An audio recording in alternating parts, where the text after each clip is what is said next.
Aroma Thyme Bistro presents Wine Thyme Live, hosted by the Hudson Valley's premier green certified entrepreneurs, Marcus and Jamie Guiliano. So grab a glass of your favorite vino, sit back, relax, and travel with them, sharing their passion discovering unique vineyards, outstanding wines, delicious food, and great adventure.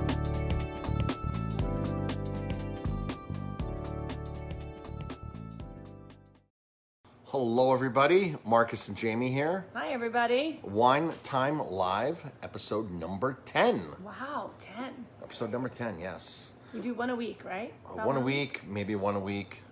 So we are going to have a guest with us today, hopefully. Yes, hopefully we can get this all to work. That's the plan. First attempt on doing this. There we go. And it looks like it's working. Go live. So, all right. So, awesome. If you're watching us live, we are... If you're watching us, right, on Facebook, right? Yeah. You're going to be able to hear. Hopefully you're going to be able to hear our guest. If you're watching us on Instagram, you'll hopefully be able to see our guest. Right. Ah, there we go. So, yes. Hello. So, we are, again, on Instagram and we're on Facebook Live. The replays are on iTunes, iHeart, YouTube.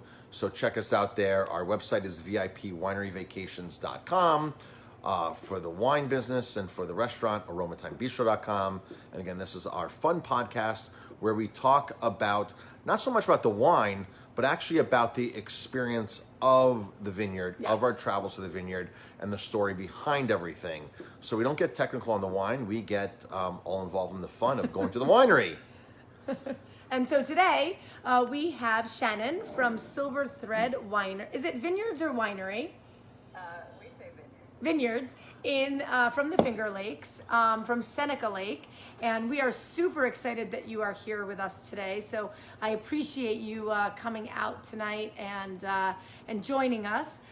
We are so grateful for vineyard owners, winemakers like yourself and your husband. So just tell us a little bit about the winery, where it's located, and a little bit of information. We are going to be tasting the Good Earth white wine today, and we visited your winery back in August. And so tell us a little bit about your winery and your philosophy and everything. Sure. Well, one of the first things is that we're a very small winery. So I'm here in the barrel room, and I'll just do a little turn around, little virtual tour. So it's not very big. This is one of the rooms. We have one other room with tanks in it. I'm in this room because it's a lot warmer. So this time of year, the wines are still being made, and the barrel room is nice and warm. The tank room is very cold. But I tell people our whole winemaking operation would fit in a 2-car garage. So I guess there's a term in French. They call it garagistes. So like very small winery. So our building was purpose-built to be a winery, so it's not technically a garage, but it's around that size. So we are very small, and there are I think there's about 100 wineries in the Finger Lakes now, and a good chunk of them are small wineries like ours. So we like everyone to know that all the wines are very small and handcrafted. We are a vineyard. You asked about the name. So not always, but often if it's called such and such winery, they maybe don't grow their own grapes. So most places that do like to emphasize the farming aspects. So we call ourselves Silver Thread Vineyard because we do have a 10-acre vineyard. And I can't show you it right now because it's pitch dark. How many bottles do you produce? Great question. It varies a lot because the weather is constantly changing here. So ideally, we would make around 3,000 cases. The past couple of years, we've made less than that because we've had different weather conditions that have made it so we don't get as many grapes as we might ideally want. And that's always one of the challenges of making wine in a cool climate area like the Finger Lakes, is we have a lot of weather hazards. So this year it was a drought. The year before it was too much rain. So, there's different reasons for it.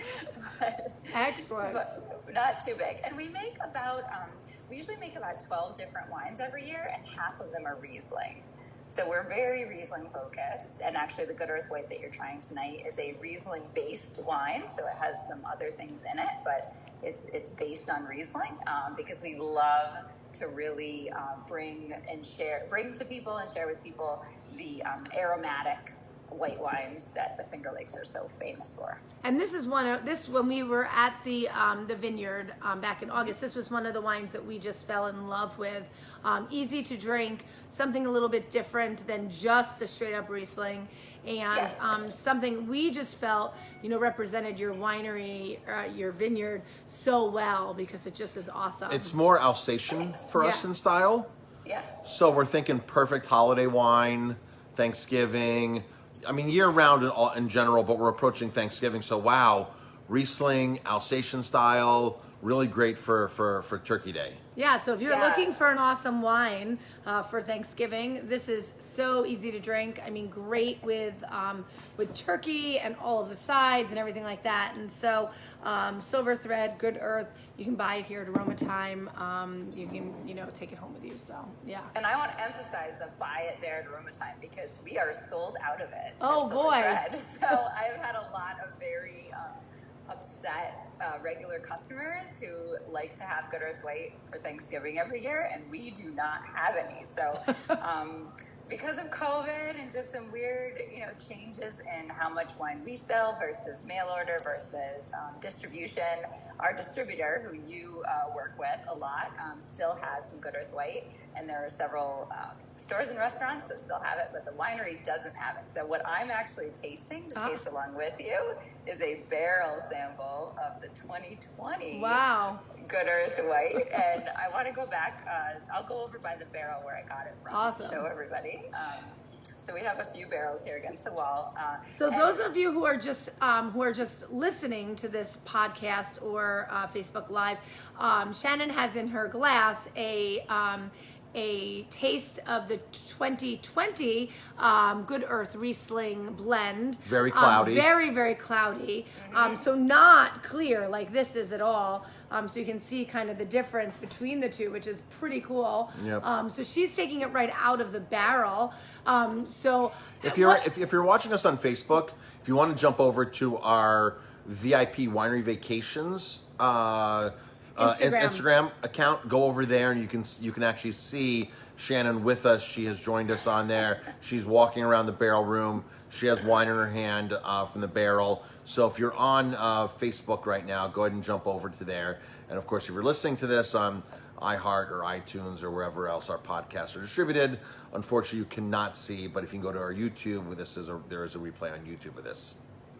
Yeah, and I would say if you are watching it and can see it, you might think, oh, is that an unfiltered wine? Like, what's going on with that? So we are very proud of our natural farming practices and our very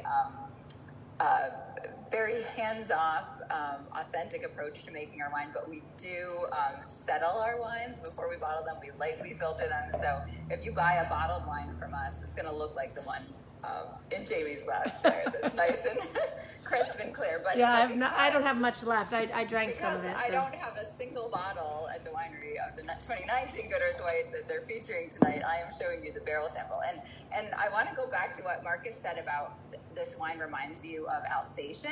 That's awesome to hear, because one of the things we are trying to achieve with this wine is to get the beautiful aromatics of Riesling, but we also are trying to capture a really broad, mouth-filling, softer texture that I think one of the things about Finger Lakes wine that can be difficult for the average consumer is they're used to these really big, broad, California style wines, which we just don't, that's not what Riesling is.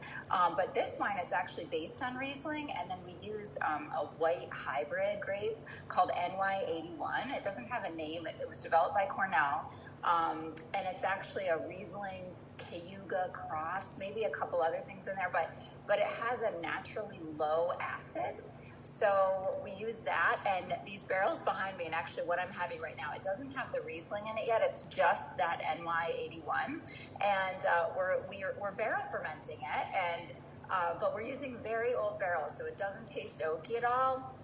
And we're leaving it on the lees, which are the dead yeast cells. The fermentation's done at this point, but we're leaving it in contact with the lees, so that traditional technique called sur-lie aging to really help ramp up the creaminess and the softness and the texture of the wine. So on one hand, you have those beautiful fruity aromas, but then you have that really cool texture and softness of more of that Alsatian style.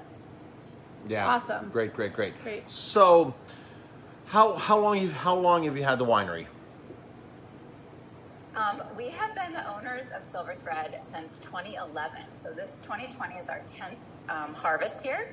Before that, it was a winery also called Silver Thread for 20 years under a different owner. And the vineyard he planted even 10 years before he started the winery. So some of our vines go back to the early 1980s.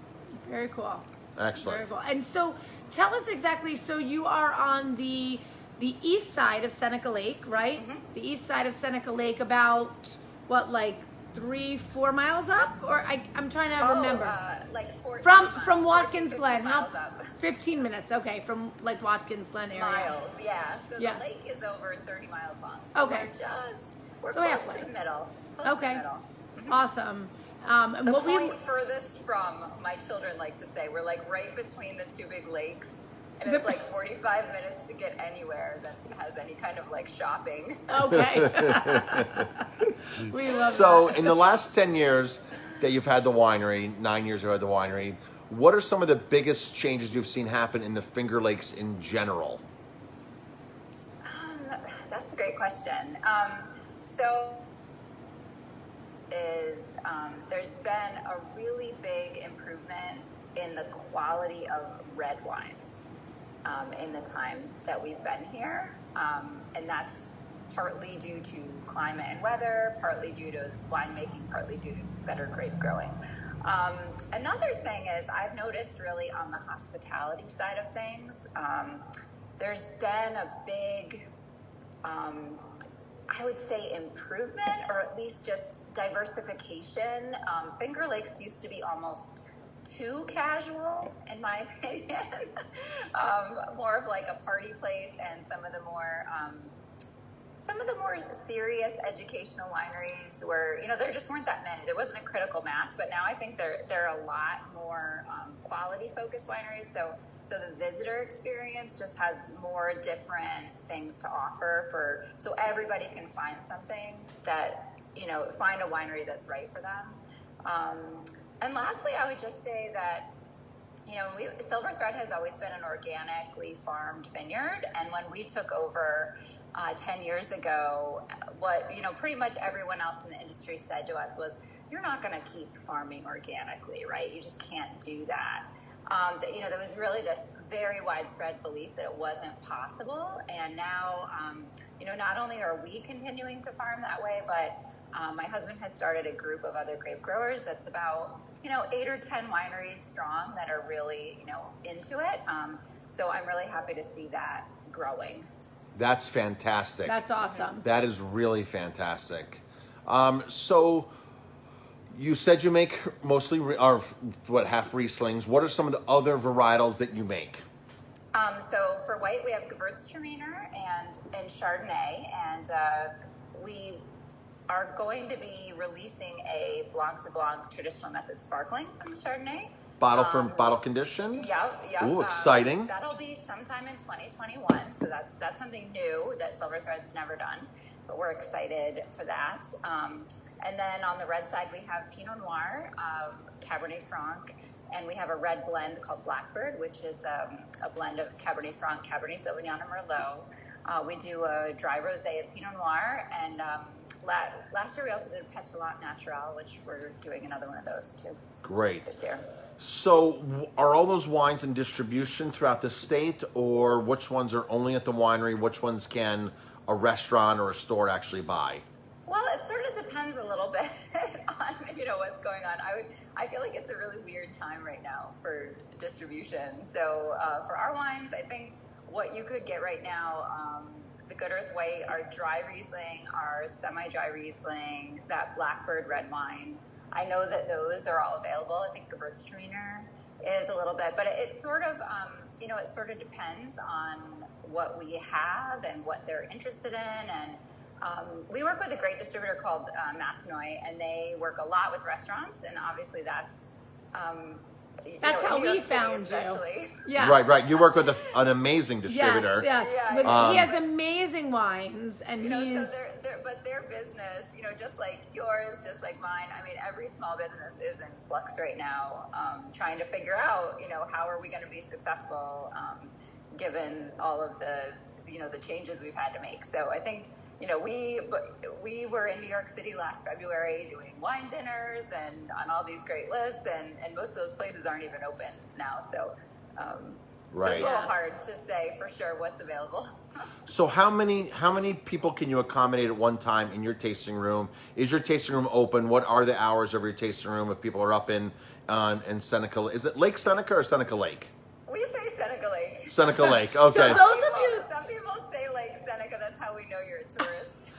So those of you who are just joining us, we are talking with Shannon from Silver Thread Winery up in Seneca Lake, and we are tasting the Good Earth White, and we found this winery. Back in August. It was recommended to us again from our distributor, Masonoi, and he spoke so highly of the winery that we just could not wait to get there. And you were our only stop on our way back. Our son is going to Canisius College in Buffalo. So the best thing about him going to school in Buffalo is that we get to go through the Finger Lakes all the time when we go up to visit. And so you were our stop on our way back from dropping him off to college. Unfortunately, we would have liked to have stayed a few more days, but we only had one stop that we could make, and we had to get back to work. So, but we just absolutely fell in love with the whole philosophy of your vineyard, and we walked around. You were not there, your husband was not there, but the person who gave us the tour was absolutely amazing, and we just fell in love. There were chickens on the property, and it just felt so organic and real and biodynamic, and it was just so awesome. And that's what we like to bring people to when we take them on our wine trips.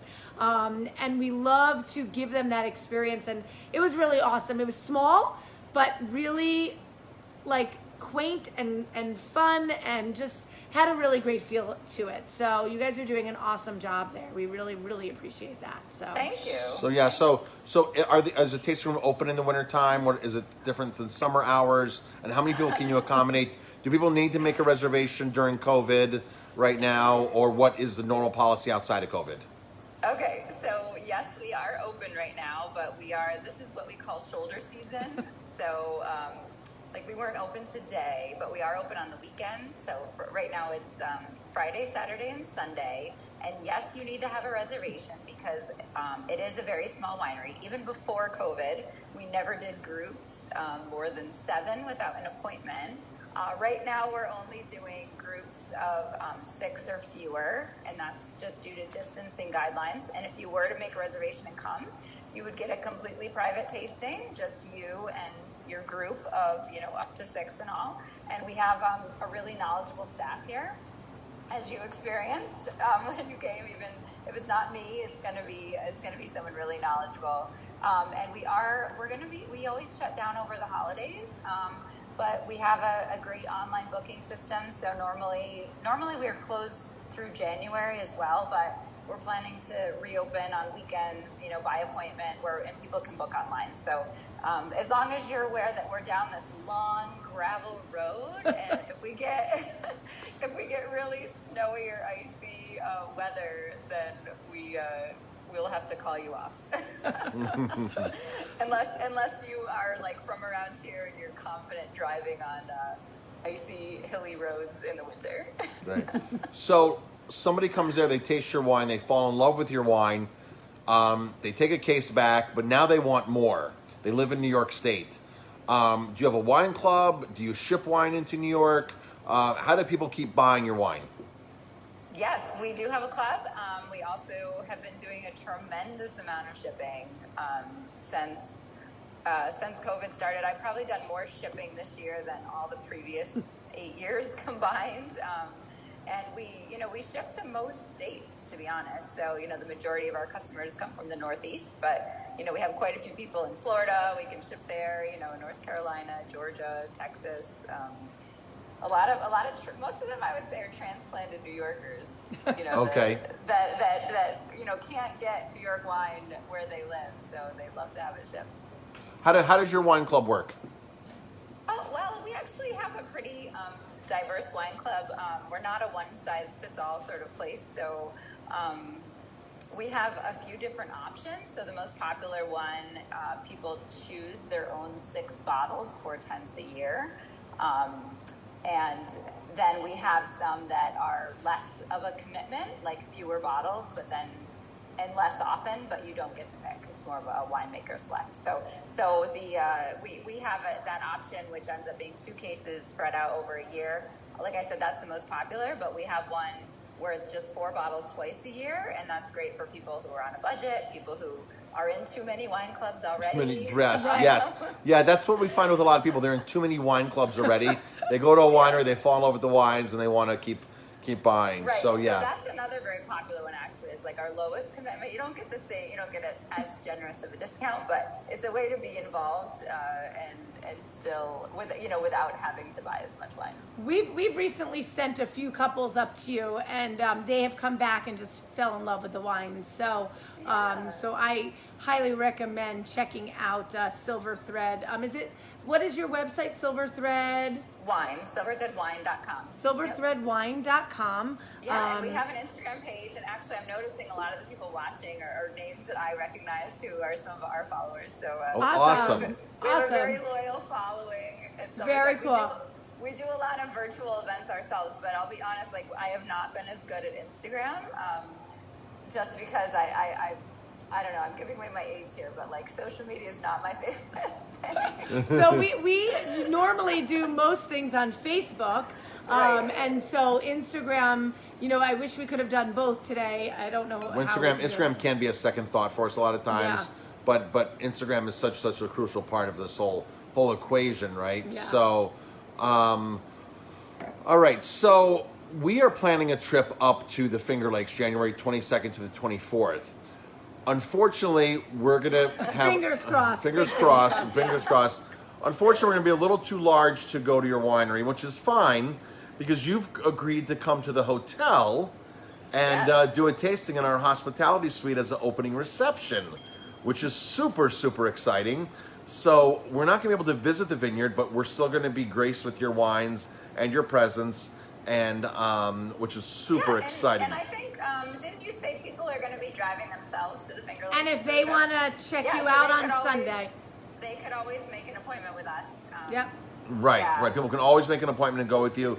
We're still going to keep sending people to you all the time because we think when you think overall of New York Finger Lake wines and New York wines in general, the industry has gotten a bad rap by good wine drinkers over the years because obviously you've just noted in this interview in the beginning how the industry has changed since you've taken on. But I think people are, besides better winemakers, better technology, just an overall awareness, I think people are expecting better wines from you now. I think people are saying, okay, you're a legitimate wine region. I think the association has 130 wineries in it. You guys are a legitimate wine region and you need to be making better wine. But not every winery has stepped up and is making amazing wine. And I feel that when you look at portfolios all across the board, you have a really tight portfolio of the wine you offer. I mean, everything you make is just amazing. And there's a lot of wineries up there there's a few other wineries that are doing a great job as well, making every single wine really good. But a lot of the wines, I like to say this, you can go to California and get bad wines.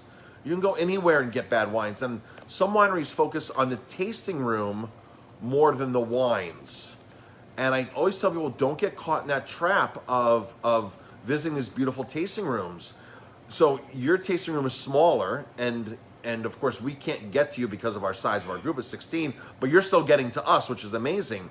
But it's like off the beaten path wineries. We've tasted some of the best wines in wineries like in El Dorado, in Napa, even in Napa, in Italy, in people's garages, in their cellars, on their front porch, on tops of cases of wines, and that's really where you understand where the quality and the passion comes from. And where the money's being put in that aspect, right? It's being put into the wine instead of into all the other stuff. You can never tell the passion in the tasting room. Never. It's a hard thing to do because a lot of these tasting rooms are built to pump people in and out, in and out. I like to tell people it's built like IKEA. You walk in, it's very scientifically designed, a lot of these big tasting rooms. You drive up and down Napa, they know what they're doing. It's marketing.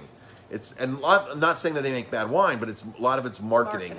But in the Finger Lakes, I think the Finger Lakes, because of COVID, you now have an additional amount of really good wine drinkers visiting your area. And people that are coming up from New York City that said, oh my gosh, like where's the Finger Lakes been my whole life? Right. And it's only a few hours away from them, but they're not flying to Napa anymore. They're not going to Europe this year, or who knows next year.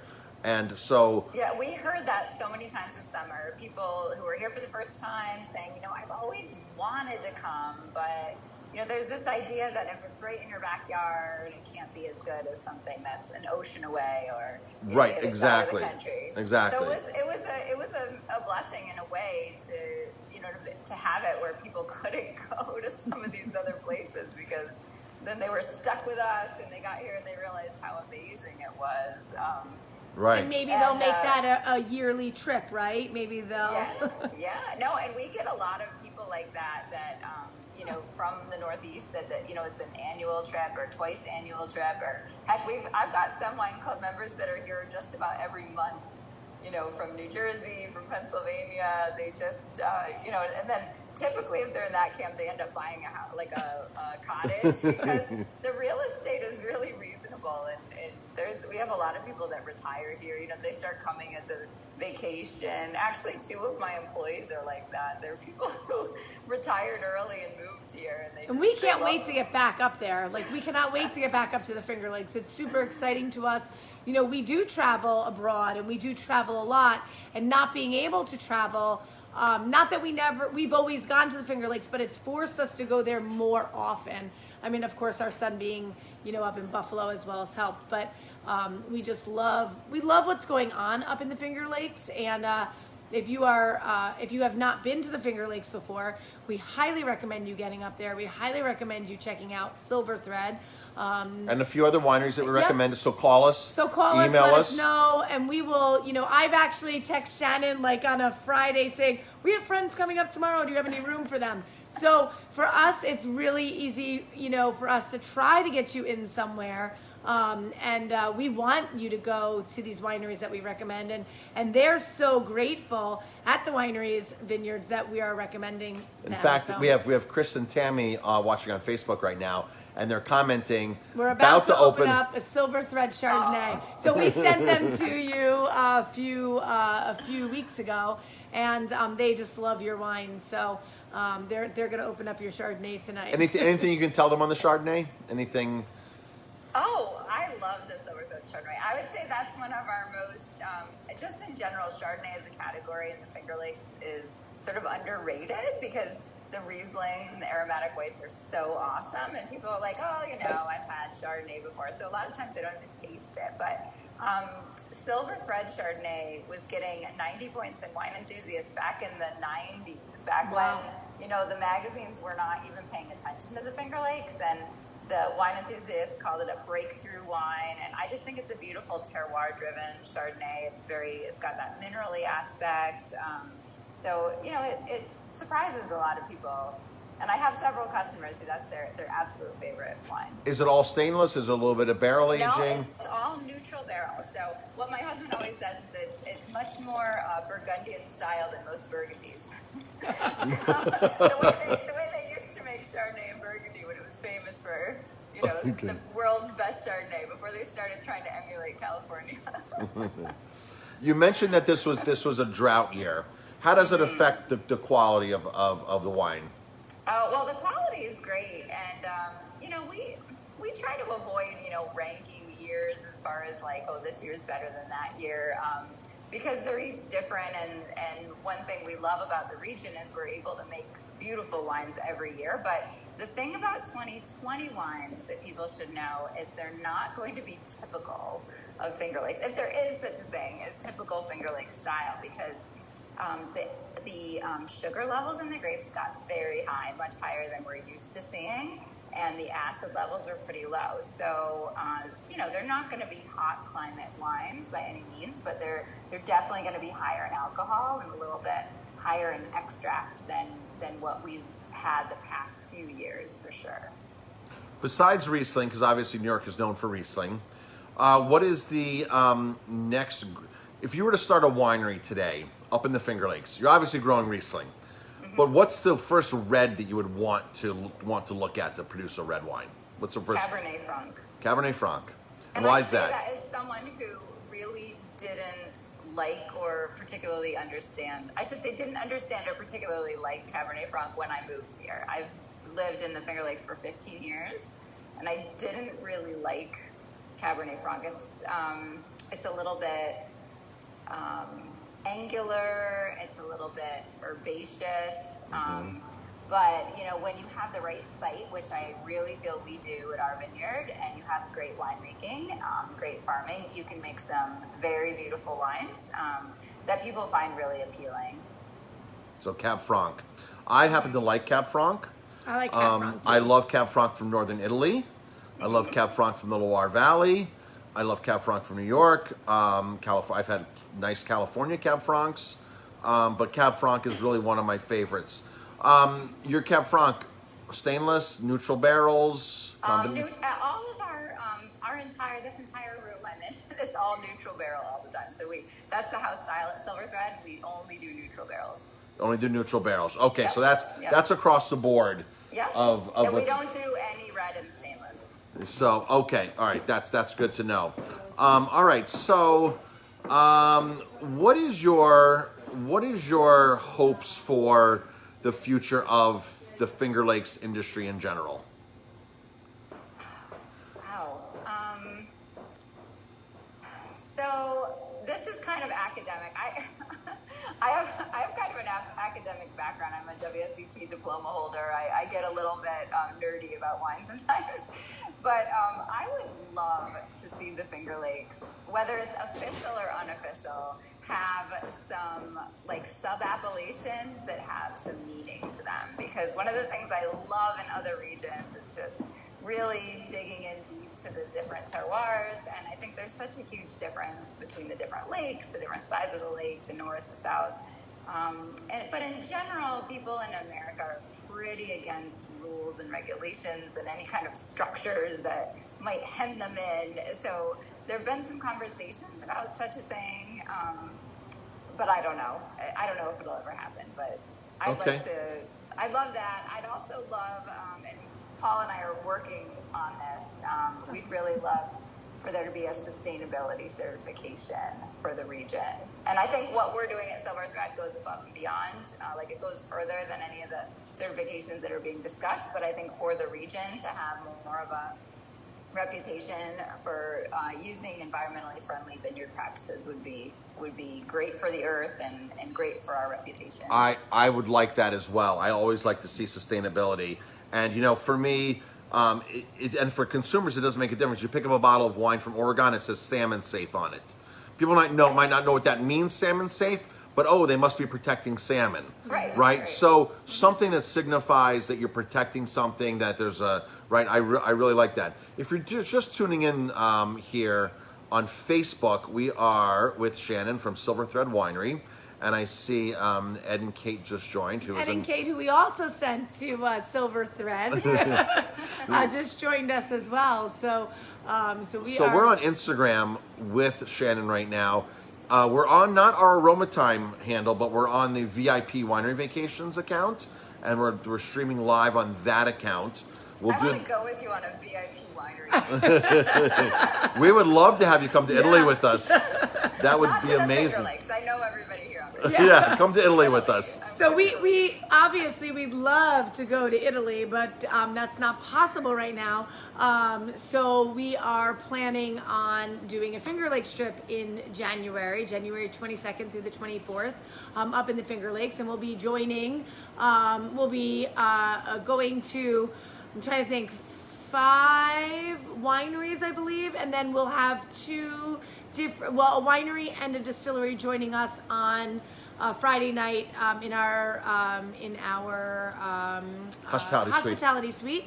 We'll be tasting, and unfortunately Shannon from Silver Thread Vineyards will be joining us because her vineyard is not large enough to hold 16 people, but she will be joining us in our hospitality suite, pouring her wines, tasting us on her wines, talking to us, and you're going to get to meet the owner of the vineyard, which is so cool, coming to us, and so we absolutely love that, and we thrive and we pride ourselves on the fact that we have built relationships with the wineries, the vineyards that we are visiting, and that is really important to us when we buy wines, and also when we go to visit somebody. So you can travel with us to the Finger Lakes. At least you're going on a trip, which is how we look at it. And not only are you just going on a trip, but you're going on an awesome trip because we're taking you to awesome wineries that we just love. So. And we're making sure the food is on point, the wine's on point, everything's on point. So, all right, so I come to visit the Finger Lakes. I'm there for 3-4 days. I'm all wineried out. What else is there to do in the Finger Lakes besides drink wine and beer? Or what else is there to do besides drink? So, one of my favorite things is outdoor recreation. So I'm a big outdoorsy person. I love to go hiking year round, so the cold doesn't bother me as long as I'm dressed right. I also cross-country ski a lot in the winter, so literally, up the hill from my house is the Finger Lakes National Forest, which has miles and miles of trails that you can hike on, or cross-country ski, or even horseback ride on. Then if you're here in the summer, you can go, or even the fall, you can go kayaking on the lakes on a still day. There's sailing trips. I don't know how to sail a sailboat, but there are people that charter them and will take you out. And it's a great lake. It's such a big lake. You can actually go sailing on it when the weather's right. So all of those things are great. Eating is another thing I love to do, and there's so many great places. We're very fortunate to belong to a vegetable CSA called Six Circles Farm. It's a no-spray organic vegetable farm. There's some great dairies like Lively Run and Miranda that you can visit and do cheese tasting. We get all of our meat from this pasture-raised meat farm called Autumn's Harvest that's right here in Seneca County. So there's just so many delicious things to eat. And if you love cooking, you can get truly amazing ingredients. Very Great. cool. Great. I noticed that each lake sort of has an anchor city on the bottom and the top. Yes. So, right, you have Watkins Glen and then Geneva. Yep. You have Ithaca and then Skinny Atlas. You have, right? Seneca Falls, actually. Seneca Falls. Okay, but Skinny Atlas is on a different there seems to be like an anchor city on the top and bottom of each lake. Absolutely. So, any times of the year that are just super crazy busy because there's a festival going on. I know Watkins Glen's has these right car now. races. Not right now. Not right now. But so if, in the normal time, non-COVID, is there any time of the year where oh my gosh, this is happening this weekend and it's our busiest weekend of the summer, and any kind of festivals, anything that's happening? Well, pretty much in the summer, there's a festival somewhere in the region every single weekend, or some of the weekends have multiple things going on, but it doesn't impact the wineries too negatively because people are going to that festival. So yes, they're coming out to the wineries too, before, after, in the middle of the festival, but they're not all there, all coming out to the wineries at the same time. So that's not such a big deal. The time I would tell people to avoid are Saturdays during September and October. So that's always our busiest time, and people get here and they're always totally shocked that anyone else had the idea To go. To go, right. Harvest and when the leaves are changing, like, oh, Columbus Day weekend. I didn't really think that was going to be busy. Well, folks, Columbus Day weekend and the weekends plus or minus 2 on either side are the busiest weekends of the whole year. So even if you came during the week in October, it's really nice, but please don't come on Saturday because you're going to be so totally frustrated and just that's a great point. Irritated by all the crowds. That's a great point. And I'm going to be irritated by all the, even after all these years, I still get irritated. Like, why is everybody here on the same day? Right, we're the same way in the restaurant business, Yes. right? You know, we know the weekends that we are turning people away, and we feel terrible, and Yep, just So. kidding. So, what is your favorite wine region, wine style? What do you gravitate towards the most? If you're gonna walk into a wine shop, what's the first section you're going to? I would say that, well, this time of year, holiday time, I definitely am looking for some grower champagne from Champagne.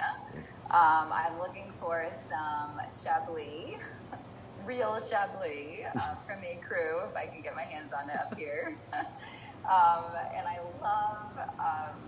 I also love wines from northeastern Italy, so we're often looking for whites, especially Gewürztraminer, because that's the ancestral home of Gewürztraminer. So we love looking for wines that are, somewhat familiar climate-wise to what we are working with here, but steeped in hundreds of years more of tradition. It's kind of like looking ahead. It's like it's like giving you hope that maybe in 300 years our wines are going to be considered these benchmarks for the rest of the world.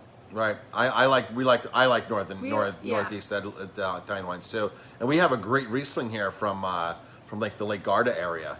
Awesome. And I love Pinot Noirs, Pinot Neros from that region. Yeah. There's just so many great.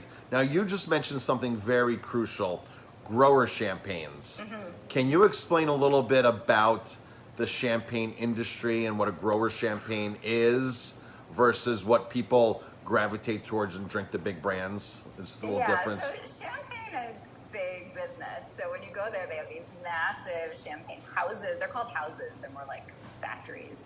And they are in cities, and they buy grapes from the countryside, the surrounding countryside, and they source grapes from all over and blend it all together. And they have their house style, which they're trying to have a traditional house style that persists over many years, which is beautiful and wonderful. And if you're in Champagne, like, go to a champagne house. They have amazing tours. It's like Disneyland for people who like wine. Like, you can even go on rides. Some of them have like tram rides, cellars, multimedia. Like, it's really cool. But if you get out of the town, the cities, into the countryside, you'll find small growers who make their own champagne. So just like we are an estate winery, we grow our own grapes and make that into wine.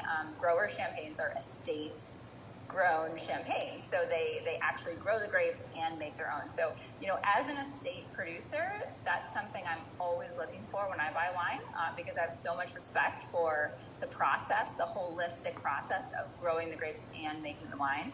So I'm always looking for that as a more pure expression of a region versus something, that was made from sourced grapes, by people that aren't as closely connected to the land. Right.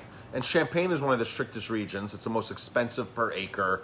You literally have to have a degree just to go out and prune the grapevines. They're very, very strict. However, there's 84, I believe, I might be a little off, but I think there's 84,000 acres, over 70,000 growers, which means each grower has just an acre. And there's only 4,500 labels, which means that a lot of these people are selling their grapes off to the houses. And when you walk into a wine shop, there's maybe 5 brands. 5 houses are represented out of the 4,500, which led back to the 70,000 growers, 84,000 acres. So it's sort of like a consolidation industry in Champagne. Everything gets consolidated. But when you can find somebody who's actually growing the grapes and producing the wine, I feel you've got a winner, and that's what we look for That's too. what we look for, Grower champagne. So that's a great point. We're so lucky to be here in New York State because, even though up here in the rural part, we don't get as much selection as people closer to the city, but, every winemaker in the world wants to sell their wines in New York City. They do.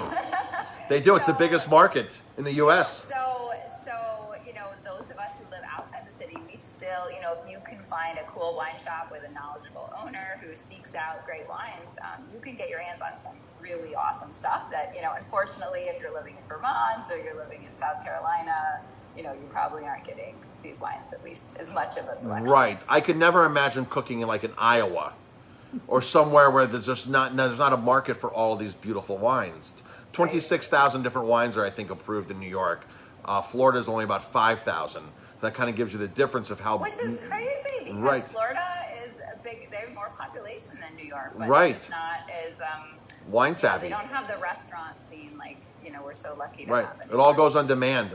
So when it goes on demand, like we were talking about before, people go to the Finger Lakes, they're demanding better quality. People are going to step up and do the better quality. Right. So yeah, and that's why it's a blessing and a curse for us to be so close to New York City, because on one hand, it's the most dynamic wine market in the world, and we find a lot of success there, but it's also the most competitive wine market in the world. So I can go down there and be all excited that I drove 5 hours to visit restaurants in the city, and I'll meet with a somm and they'll tell me that yesterday they had someone from Sancerre visiting them, and I'm like, oh, really? The winemaker from Sancerre was just here the other day, and I'm like, oh, darn it, you're competing against these, people that come from... Not right now. Not during COVID, right? Not right now, but in normal time. Yeah. So when is your Blanc de Blanc going to be ready? So we bottled it. It's on Tirage right now. And we've actually opened 2 bottles of it just to see how it's doing. And one bottle was to celebrate the end of harvest with our whole team here. Okay. And we know that was just about a week ago. And so we noticed it was starting to have a little bit of a toasty character, which is what you're looking for. We opened one at the end of the summer when our assistant winemaker officially graduated with his winemaking degree from Finger Lakes Community College. And back in August, it really, it was all bubbly and really bright and citrusy, but it didn't have any of those, they're called autolytic qualities when the yeast starts to break down.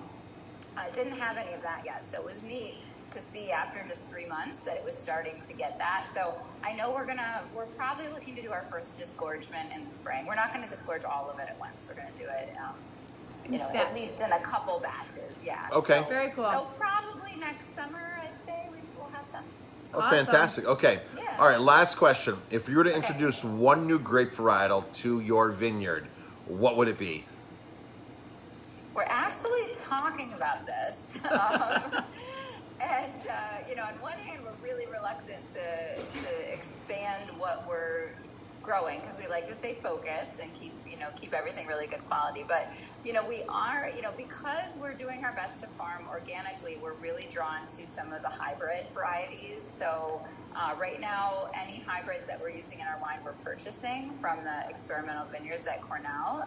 But we're thinking of actually planting possibly this New York 81 that we're using in the Good Earth White. And then also there's a red called Regent, which is a German crossing. It's like 90% vinifera with maybe, only 10% hybrid parentage. So it's something that they grow in Germany. And again, Cornell has some planted as an experiment. And so we're making a small batch of it this year.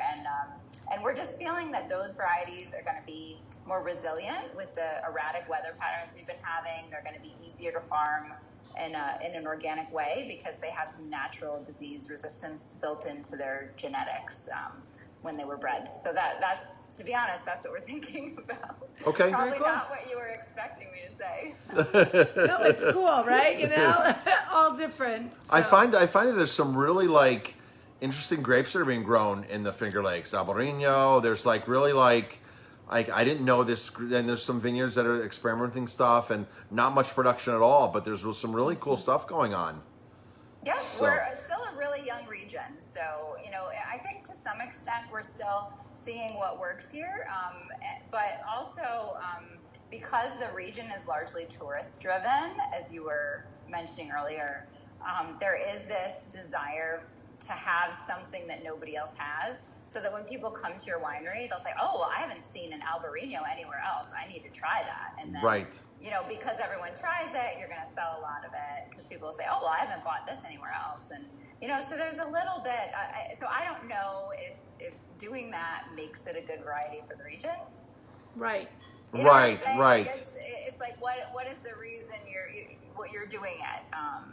Right. So It's like you always have to keep that in mind. I always explain to people, like, if a cookbook says make celery oil, and no other cookbook says make celery oil for a dish, there's a reason why. You're probably never heard of making celery oil, infusing Right. oil with celery, because it's probably not good.